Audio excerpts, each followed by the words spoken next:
मैं डॉक्टर दीपक शर्मा कार्यक्रम आपकी किस्मत में दर्शकों का स्वागत करता हूं। कार्यक्रम आपकी किस्मत और यूट्यूब चैनल के माध्यम से दर्शकों को ग्रह नक्षत्र वास्तुशास्त्र से संबंधित विभिन्न पहलुओं की जानकारी हम पहले भी देते आए हैं। आज हम दर्शकों को ये बतलाने वाले हैं कि मनुष्य के जीवन की समस्याओं के कारण क्या है। ज्यादातर लोग का ये प्रश्न होता है, यह जिज्ञासा होती है कि उन्होंने इस जीवन में अच्छे कर्म किए फिर भी उन्हें परेशानियों का सामना करना पड़ रहा है। वो बार बार कष्टों का सामना कर रहे हैं और वो बार बार असफलताओं के शिकार होते जा रहे हैं।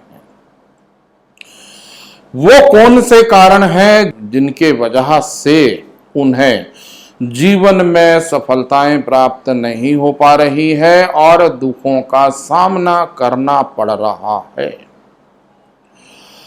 जब भी जन्म पत्रिका का निर्माण किया जाता है तो आपके जन्म तारीख अर्थात जन्म की तिथि, आपके जन्म के समय और आपके जन्म के स्थान के आधार पर जन्म पत्रिका निर्मित की जाती है।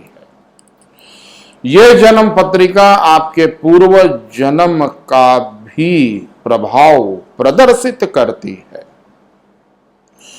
यदि हम जन्म पत्रिका के 12 भाव को देखें और नवग्रहों की 12 भाव में क्या स्थिति है ये देखें, इन नवग्रहों की उच्चता या इन नवग्रहों के फलादेश का विश्लेषण करें तो शोध के उपरांत यानी रिसर्च के उपरांत ये प्रकट होता है कि आपकी जन्म पत्रिका आपके पूर्व जन्म का भी विवरण प्रस्तुत करती है। जैसे उदाहरण के तौर पर यदि किसी मनुष्य के 7वें स्थान में कोई अशुभ योग है, अप्रिय योग है या कोई ग्रह नीच राशि का होकर के 7वें स्थान पर बैठा है या कोई पाप ग्रह का प्रभाव आपके जन्म पत्रिका के 7वें स्थान में है तो उस जातक का विवाह या तो नहीं हो पाता है या उस जातक को वैवाहिक जीवन में परेशानियों का सामना करना पड़ता है। अब यह बात आती है कि क्यों ऐसा होता है कि केवल उस व्यक्ति की जन्म पत्रिका में 7वें स्थान में पाप ग्रह हैं या अशुभ ग्रहों का वहां पे अशुभ ग्रह विराजमान हैं। तो निसंदेह हमारे शोधों के उपरांत ये पता चलता है कि शायद वो पिछले जन्म में अपने जीवन साथी के साथ अच्छा व्यवहार नहीं किया होगा। अपने जीवन साथी के साथ अच्छा व्यवहार नहीं करने के कारण या अपने जीवन साथी को प्रताड़ित करने के कारण इस जन्म की जन्म पत्रिका में 7वां भाव वो अशुभ ग्रहों से ग्रसित हो गया है। पिछले जन्म के कर्मों के आधार पर ही कोई भी ग्रह या कोई राशि आपके लग्न कुंडली में विराजमान होती है। जैसे पंचम भाव की बात करें, 5वां स्थान विद्या बुद्धि संतान का होता है। यदि 5वें स्थान में कोई अशुभ योग है, अप्रिय योग है तो ऐसे जातक को संतान प्राप्ति में विलंब होता है या संतान प्राप्ति में बाधा आती है। निसंदेह उस व्यक्ति के द्वारा पूर्व जन्मों में शायद अपने संतान के प्रति क्रूरता बरती गई होगी या ऐसा व्यक्ति जो है वो संतान हत्या जैसे पापों या गुनाहों का भागीदार बना होगा।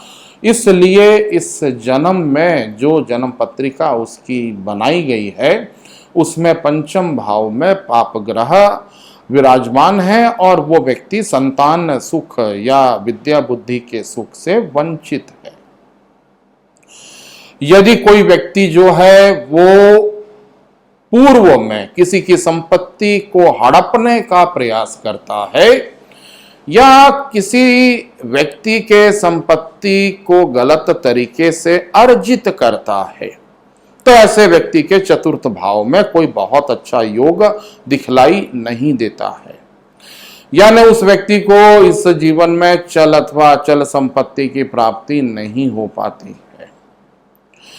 पिछले जन्म में आपके द्वारा किए गए कर्मों के परिणाम स्वरूप ही इस जीवन की जन्म पत्रिका अथवा ग्रह नक्षत्रों का निर्धारण होता है।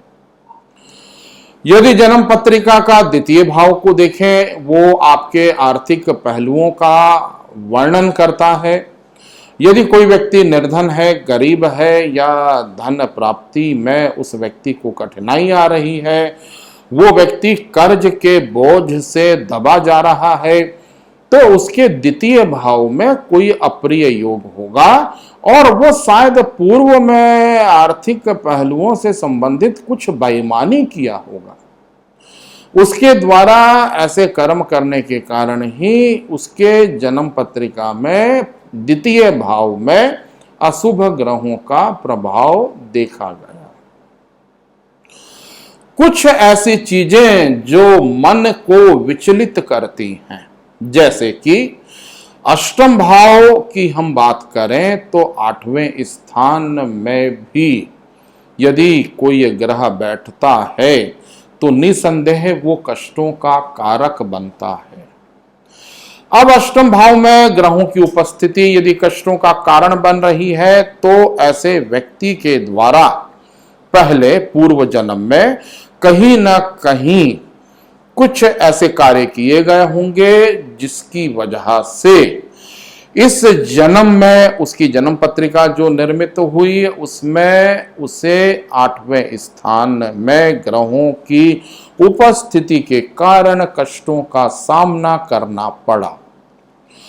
यदि कोई व्यक्ति का भाग्य साथ नहीं देता है या नवम स्थान की हम चर्चा करते हैं तो भाग्य और धर्म में कहीं ना कहीं उसके द्वारा पहले यानी पूर्व जन्म में कुछ अधार्मिक कार्य किए गए होंगे या कुछ पाप ज्यादा किए गए होंगे, इसलिए उसका नवम भाव जो है यानी भाग्य और धर्म का जो भाव है वो हमें बहुत अच्छा फल प्रदान नहीं कर रहा है।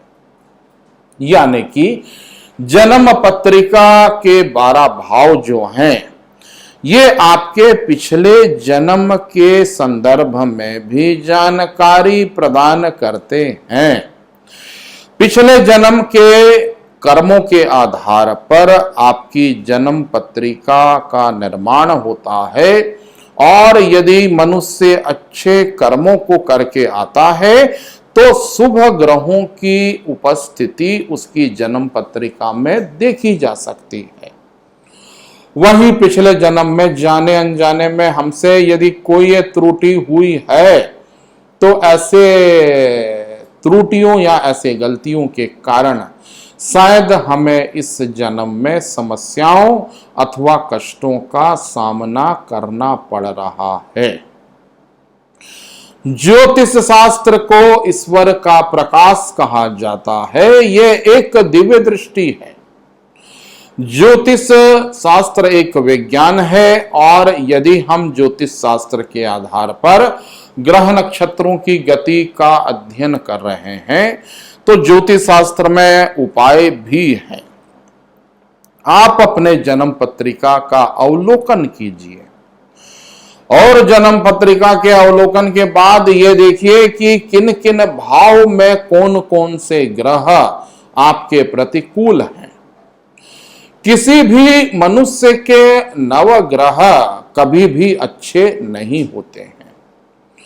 भगवान राम को भी वनवास का सामना करना पड़ा था। 14 वर्ष के वनवास के कारण भगवान राम जी को भी कष्ट हुआ होगा, परंतु यदि भगवान राम को 14 वर्ष का वनवास नहीं होता तो शायद वो मर्यादा पुरुषोत्तम भगवान राम नहीं कहलाते। यदि कुछ चीजें मनुष्य को जीवन में सफलता और कुछ ज्यादा सफलता मनुष्य को प्राप्त हो जाती है तो मनुष्य में अहंकार का विकास हो जाता है और वो मनुष्य अहंकार के मद में चूर होकर के गलत कार्यों की दिशा में प्रेरित हो जाता है। इसलिए हमें अहंकार यानी घमंड से बचना चाहिए। कितना ऊंचा मुकाम भी आप हासिल क्यों ना कर लें, आपको कभी भी अहंकार नहीं करना चाहिए। सभी लोगों की जन्म पत्रिका में कुछ ना कुछ बाधाएं या कष्ट होता है, यानी नवग्रह सदैव अच्छे हों ऐसा कभी नहीं होता। नवग्रहों में से 2-3 ग्रहों की उच्चता अथवा 2-3 ग्रहों का सामान्य होना या 2-3 ग्रहों का नीच का होना किसी भी जन्म पत्रिका में एक सामान्य सी घटना होती है। यदि ग्रह आपके नीच के हैं, ग्रह आपके प्रतिकूल हैं या ग्रहों के कारण हमको जीवन में बाधा आ रही है तो हमें उन ग्रहों का उपाय कर लेना चाहिए जिससे हम अपने जीवन के उन समस्याओं से मुक्ति हासिल कर सकें। जीवन की समस्याओं का निवारण है। ज्योतिष शास्त्र एक ऐसा विज्ञान है जिसमें मंत्रों की रचना भी की गई है। नवग्रहों से संबंधित उपाय भी है, नवग्रहों से संबंधित दान भी है। आप यदि उन उपायों का अनुसरण करें, उन दान का अनुसरण करें तो शायद आपकी समस्याएं कम हो सकती है। आने वाले समय में दर्शकों को ऐसे ही रोचक जानकारी के विषय में हम जानकारी प्रदान करते रहेंगे। अब अगले प्रसारण और अगली चर्चा तक के लिए मुझे डॉक्टर दीपक शर्मा को इजाजत दीजिए। आप हमारे कार्यक्रम आपकी किस्मत डॉक्टर दीपक शर्मा को YouTube चैनल में देखते रहिए। आपको ये कार्यक्रम हमारा पसंद आता है तो इस कार्यक्रम को सब्सक्राइब भी कीजिए और अपनी राय हमें लिख करके भेजिए। अगले प्रसारण तक के लिए मुझे इजाजत दीजिए। नमस्कार।